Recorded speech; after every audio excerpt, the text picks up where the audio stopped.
Hello friends, आज के एक नई एनालिसिस स्टूडियो में आपका स्वागत है। आज जो है निफ्टी ने जो क्लोजिंग दी है वो क्लोजिंग मिली है 23,328 की क्लोजिंग है, जो लास्ट क्लोजिंग से 500 पॉइंट प्लस में जाके क्लोज किया निफ्टी ने। जबकि बैंक निफ्टी ने जो क्लोजिंग दी है वो क्लोजिंग मिली है 52,379 की क्लोजिंग है, जो लास्ट क्लोजिंग से 1300 पॉइंट प्लस में जाके क्लोज किया बैंक निफ्टी। यानी कि वापस दोनों इंडेक्स के अंदर हमें एक पॉजिटिव साइड जो है क्लोजिंग देखने को मिली हुई है। तो फर्स्ट यदि हम डेली बेसिस पे देखते हैं बैंक निफ्टी को, तो बैंक निफ्टी ने जो हमारे पास जो हमारा जो इम्पोर्टेंट जो लेवल था यहाँ पे, जो था अराउंड 52,000 के पास का राउंड अप लेवल देखा जाए तो, और उसके ऊपर जाके क्लोज किया और वहाँ से जाके क्लोजिंग देखने को मिली हुई है। तो यानी कि हमें एक पॉजिटिव साइड जो है क्लोजिंग देखने को मिली हुई है। यानी कि हमारा जो इम्पोर्टेंट जो लेवल था वो उसका ब्रेकआउट हुआ और उसके ऊपर क्लोजिंग मिली है। अभी देखना है कि कहाँ पे अभी नेक्स्ट जो लेवल्स रहता है वो रहता है हमारा, ये जो हाई लगाया था नियर बाय जो हाई अभी है वो हमारे लिए नेक्स्ट टारगेट यहाँ पे रहेगा बैंक निफ्टी में, जो अराउंड है 53,900 के आसपास का। लेकिन ज़रूरी नहीं है कि वो वन साइड यहाँ पे मूवमेंट हो सकता है कि वापस यहाँ पे एक रेंज बनाए निफ्टी और फिर बैंक निफ्टी रेंज बनाए, फिर रेंज का ब्रेकआउट दे, फिर एक अच्छी मूव देखने को मिले। ठीक है, जैसे यहाँ पे एक रेंज बनाया था, रेंज के बाद जैसे एक ब्रेकडाउन हुआ और एक डाउनफॉल देखने को मिला, वापस उसका रिकवरी भी मतलब देखने को मिला। यहाँ पे भी देखिए एक रेंज के अंदर मूव किया और फिर जैसे ब्रेकआउट हुआ एक अच्छी मूव देखने को मिली। यानी कि जितना रेंज बनेगा और रेंज बनने के बाद जब ब्रेकआउट देगा तो हमें एक अच्छी मूव देखने को मिल सकती है। यदि वापस यदि इस लेवल के नीचे क्लोज कर जाता है तो फिर से डाउन साइड में हमारे जो नियर बाय टारगेट रहेगा वो रहेगा अराउंड 51,000 से लेके 50,500 का हम टारगेट देख सकते हैं डाउन साइड में बैंक निफ्टी के अंदर। तो हमें इन लेवल को जरूर से ध्यान रखना है बैंक निफ्टी के अंदर।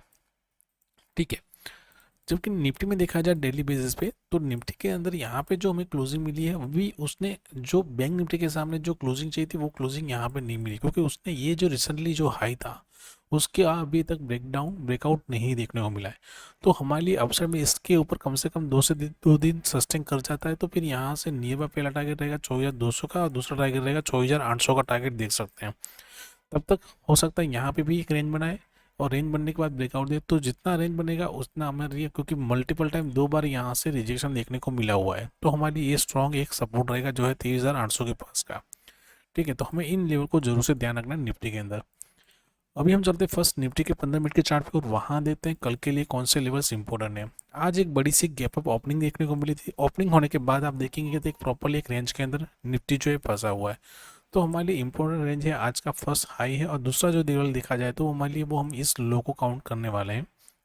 ठीक है, तो निफ्टी यदि एग्जैक्टली हमारी रेंज के हिसाब से इसी रेंज के अंदर ओपन होती है, एक रेंज बनाती है, रेंज बनने के बाद यदि इस लेवल के ऊपर कम से कम 15 से 60 मिनट सस्टेन कर जाती है तो फिर एक मूव देखने को मिल सकता है जहाँ पे नियर बाय टारगेट रहेगा वो रहेगा 23,440 का पहला टारगेट रहेगा, दूसरा टारगेट 23,520 का रहेगा और उसके ऊपर सस्टेन करेगा तो 650 तक का भी टारगेट हम देख सकते हैं निफ्टी के अंदर। लेकिन डाउन साइड में इस लेवल का ब्रेकडाउन होता है तो यहाँ से डाउनफॉल देखने को मिल सकता है, जहाँ पे नियर टारगेट हमारा रहेगा 23,200 का, दूसरा टारगेट रहेगा अराउंड 23,100 के पास का और तीसरा टारगेट रहेगा 23,000 तक का भी टारगेट यहाँ पे देख सकते हैं निफ्टी के अंदर डाउन साइड के लिए। क्योंकि यहाँ पे देखा जाए तो डाउन साइड में अभी जो ये गैप पड़ा हुआ है तो हो सकता है यदि डाउन साइड में ब्रेकडाउन दे तो फिर ये जो गैप पड़ा है वो गैप भी यहाँ पे फिल करना है, तो यहाँ तक भी आ सकता है, जो अराउंड है 22,850 के पास का लेवल है। तो हमें इन लेवल को जरूर से ध्यान रखना है कल के सेशन के लिए। ठीक है, जबकि बैंक निफ्टी में देखा जाए तो बैंक निफ्टी भी आज एक बड़ी सी गैप ओपनिंग के बाद यहाँ पे भी रेंज के अंदर, लेकिन यहाँ पे थोड़ी सी slow and steady upside move देखने को मिली। यानी कि फर्स्ट 15 मिनट की कैंडल का हाई ब्रेकआउट होने के बाद फिर यहाँ पे एक रेंज देखने को मिली।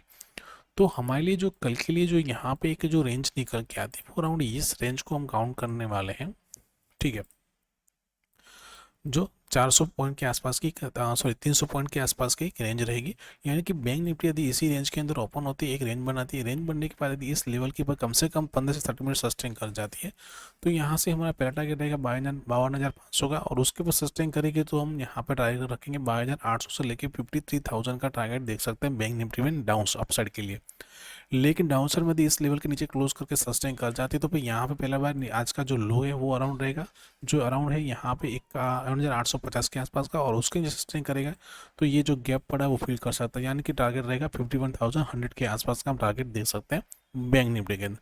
तो मस्त इन लेवल को जरूर से ध्यान रखना कल के सेशन के लिए। बाकी कोई बड़ा सा गैप अप या गैप डाउन ओपन होता है तो वहाँ पे हम अपनी जो प्राइस एक्शन को फॉलो करेंगे और साथ में वेट करेंगे प्रॉपरली एक रेंज बनने का, और उसके जो भी लेवल्स रहते हैं वो अपनी फ्री टेलीग्राम चैनल प्रोवाइड करेंगे, जिसका लिंक डिस्क्रिप्शन में दिया गया है, आप वहाँ जाकर ज्वाइन हो सकते हैं। तो दोस्तों वीडियो को लाइक कीजिए, शेयर कीजिए और साथ में जिन लोगों ने भी अभी तक हमारा यूट्यूब चैनल सब्सक्राइब नहीं किया चैनल को सब्सक्राइब कर लीजिए जहाँ पे आपको ऐसी एनालिसिस वीडियो मिलती रहे। थैंक यू, जय हिंद।